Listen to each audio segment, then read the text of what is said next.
Bonjour, bienvenue pour ce temps de vitamine source de vie. En ce jour, on va parler de la foi. On va commencer à parler de la foi. Et les prochaines fois où j'interviendrai, justement, on aura justement ce sujet concernant la foi, parce que c'est quelque chose de tellement important. 2020 a été une année particulière où, pour beaucoup, certainement, notre foi a été ébranlée. Et on a besoin de construire, de reconstruire notre foi.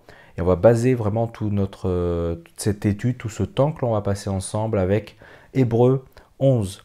On va lire à partir du verset 1. Or, la foi, c'est la ferme assurance des choses qu'on espère, la démonstration de celles qu'on ne voit pas. C'est à cause d'elle que les anciens ont reçu un témoignage favorable. Par la foi, nous comprenons que l'univers a été formé par la parole de Dieu, de sorte que le monde visible n'a pas été fait à partir des choses visibles. Et on va s'arrêter là, donc après on parlera plus des différents personnages que l'on retrouve.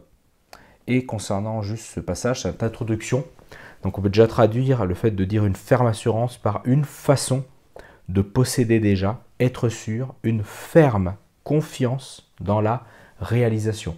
Et c'est vrai qu'on a besoin de réaliser que la foi, c'est notre part.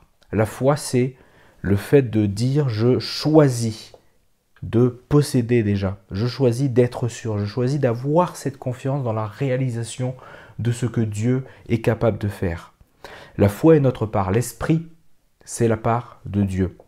Les deux sont en fait complémentaires. La foi, c'est ce témoignage favorable. C'est-à-dire que je deviens ce témoin de ma propre foi. Je suis celui qui active ma propre foi.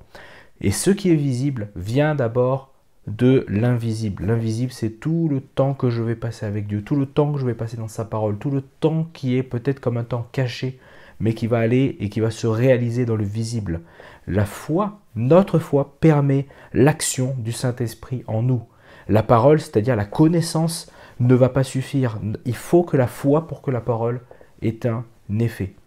Donc voilà déjà pour ce premier point d'introduction, et je vous attends pour la prochaine fois.